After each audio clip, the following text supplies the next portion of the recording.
마태복음 13장에는 예수님이 천국에 대해서 비유적으로 설명하신 내용들이 참 많이 나옵니다. 네 가지 밭의 비유도 있고요. 누룩의 비유도 있습니다. 가라지의 비유도 있고요. 특별히 오늘 우리가 읽은 본문에는 세 가지 비유가 있는데요.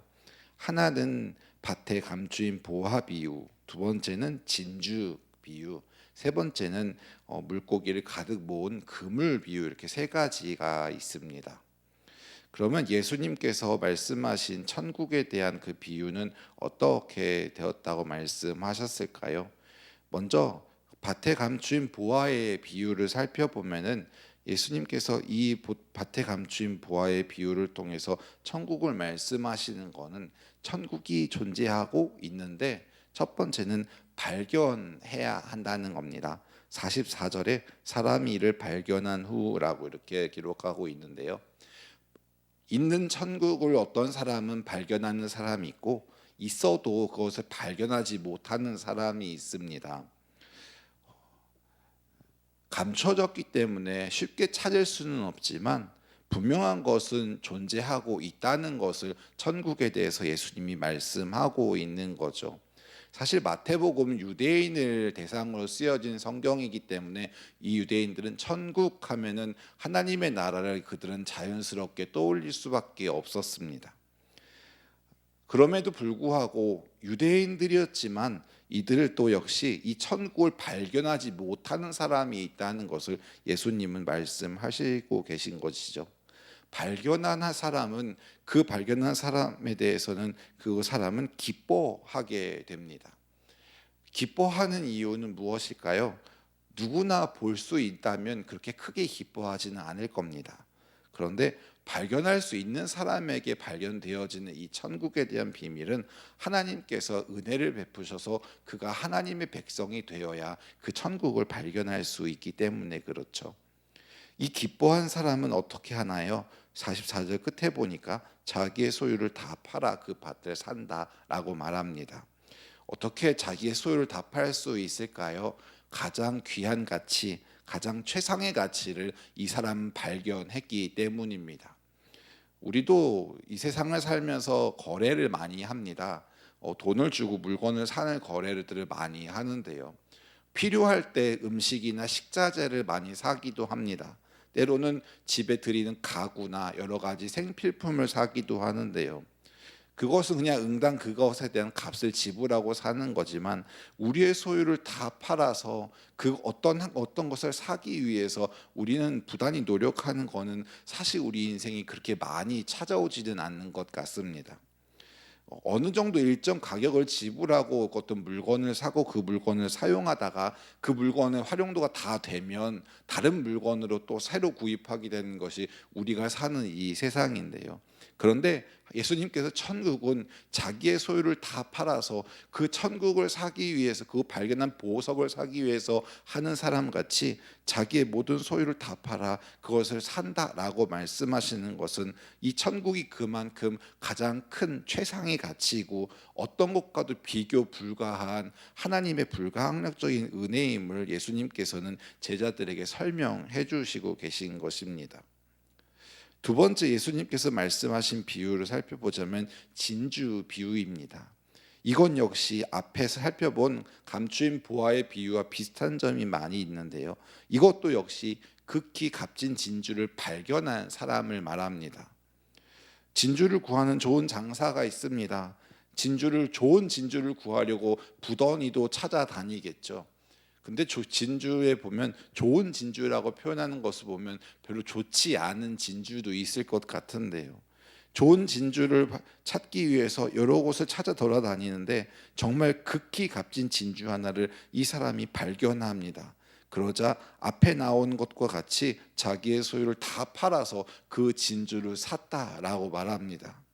천국은 그만큼 이 세상에 있는 어떤 것과 비교 불가한 그런 하나님의 은혜이자 또 하나님의 나라를 예수님께서는 제자들에게 말씀해 주시고 계신 것이죠.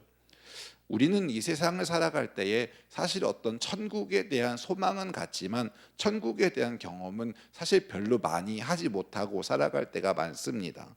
왜 그럴까요? 때로는 우리가 하나님의 은혜 앞에서 멀리 떨어져 있을 때도 그런 것 같고요. 또 때로는 하나님께서 우리로 하여금 눈을 열어 보게 하셨지만 이미 발견했지만 내가 이미 발견하고 나는 천국을 이미 소유하고 있어라고 하는 그런 안도감 때문일까요? 그 천국에 대해서 우리가 그만큼 귀하다는 것을 많이 우리의 이 땅의 삶을 살아갈 때에 잘 경험하지 못할 때도 있는 것 같습니다. 예수님께서 오늘 비유 말씀을 통해 세 번째 말씀하신 천국은요, 그물 비유입니다. 그물에 물고기들이 가득합니다. 그런데 이 그물 비유는 앞에 나온 감추인 보화나 진주 비유와는 조금 다릅니다. 앞에 나온 비유들은 그것을 찾았더니 그 찾은 사람이 모든 자기의 소유를 다 팔아 그 밭을 사고 그 진주를 샀다라고 이렇게 말씀하고 있는데요. 이 그물 비유는 조금 다릅니다. 이거는 발견한 사람이 찾는 것, 그것을 사기 위해서 모든 자신의 소유를 파는 것이 아니라 그 그물을 가지고 있는 어떤 누군가 그 주인의 손에 의해서 결정되는 것을 오늘 예수님은 말씀하고 계십니다. 그물에 물고기들이 가득 찹니다. 그러자 이 주인은 물가로 그 그물을 끌어내고 앉아서 물고기를 구별하기 시작합니다. 좋은 것은 그릇에 담고 못된 것은 내버린다라고 이렇게 말하는데요. 좋은 것과 나쁜 것의 어떤 기준점을 오늘 본문에서는 명확히 하고 계시지 않는 것으로 보여지기도 합니다만, 예를 들면 좋은 것이라고 하면 큰 물고기, 못된 것은 조그만 물고기라고 하시거나, 아니면 좋은 것이라면 짐승제사들의 구약 때처럼 흠이 없는 물고기, 못된 물고기는 흠이 많은 물고기라고 하시거나 하면은 좋을 텐데, 좋은 것은 그릇에 담고 못된 것은 내버린다라고 하시는 모습 보면 이 좋은 것과 못된 것의 기준은 어떤 걸까요? 그 그물을 잡고 물고기를 구별하는 그 주인의 마음이겠죠. 그런데 그 뒤에 보면은 49절 이하에 보면은 예수님께서는 그 주인의 마음에 대해서 설명해 주시고 계신데요. 49절에 보면 천사들이 와서 의인 중에서 악인을 갈라내어라고 이렇게 말합니다. 이 말은 마태복음 25장 후반에 나오는 말씀처럼 하나님의 나라가 예수님께서 이 땅에 재림하셨을 때 양과 염소를 나누시는 것과 같은 내용이겠죠. 양은 오른편에, 염소는 왼편에 두시면서 양 무리에 있는 오른편에 있는 사람들에게는 너희가 내가 헐벗었을 때에 입혔고 내가 굶주렸을 때에 먹였고 내가 추웠을 때 나를 감싸줘 돌봐줬다라고 이렇게 말씀하지만, 왼쪽 편에 있었던 염소인 사람들에게는 너희가 내가 굶주릴 때에 먹이지 않았고 내가 추울 때 입히지 않았고 하면서 책망하시는 것을 예수님은 마태복음 25장에서도 말씀하고 있는 것을 우리가 성경을 통해서 봅니다. 이런 것처럼 이 그물의 비유는요, 같은 공동체, 어떻게 보면 믿음의 공동체, 두려운 말씀이기도 한데요, 교회 공동체 안에 있다고 보여지는 그 사람들 안에서도 예수님은 그들을 구별해 놓으신다는 거죠. 오늘 본문 49절에 보면 의인들은 의인과 악인을 구별하시면서 앞에 나온 물고기의 좋은 것과 못된 것에 대해서 말씀하고 계십니다. 우리는 때로는 나는 교회 다녀, 난 천국을 이미 소유했어 라고 이렇게 굉장히 자신하고 자만할 때도 있는데요, 우리는 오늘 하루를 살아갈 때에 이 새벽에 기도해야 할 것은 내가 주인 되신 하나님의 마음에 합당한 좋은 사람, 좋은 물고기와 같이 좋은 사람이 되기를 하나님 앞에 구해야 하지 않을까요? 우리는 예수를 믿는 사람이기 때문에 예수를 믿는 사람은 그 삶에서도 달라야 합니다.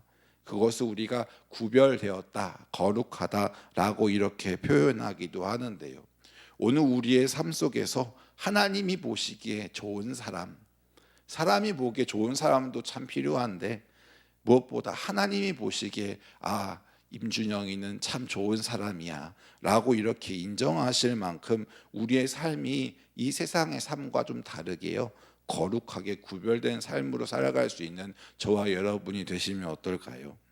그래서 주인 되신 예수님께서 우리를 예수님의 손에 두고 보실 때에 이 아들은, 이 딸은 정말 좋은 딸이야, 정말 좋은 아들이야 라고 이렇게 말씀하고 인정하시는 그런 저와 여러분이 되어서 오늘 우리의 삶 가운데 예수님의 마음에 합당하고 예수님의 마음에 참 많이 드는 그런 복 있는 저와 여러분 되실 수 있었으면 좋겠습니다. 말씀을 마치겠습니다. 예수님께서는 오늘 세 가지 비유를 통해 천국에 대해서 말씀하십니다. 정리하자면 그 천국을 발견한 사람은 가장 최고의 가치, 최상의 가치이기 때문에 자기가 가지고 있는 모든 소유보다 그것을 더 귀하게 여길 줄 안다는 거죠. 또 그물의 비유에서 말씀하는 것처럼 예수님께서 재림하실 때에 좋은 사람과 못된 사람, 즉 의인과 악인을 구별하여 가르시는 것처럼 우리가 오늘 우리 하루를 살아가면서 하나님 앞에서 좋은 성도, 좋은 자녀, 좋은 하나님의 백성인 저와 여러분이 다 되어서 마지막 날에도 하나님 앞에 좋은 백성으로 끝까지 자리매김할 수 있는 복 있는 우리 행전의 모든 권속들 저와 여러분 다 되실 수 있기를 예수님의 이름으로 축원합니다.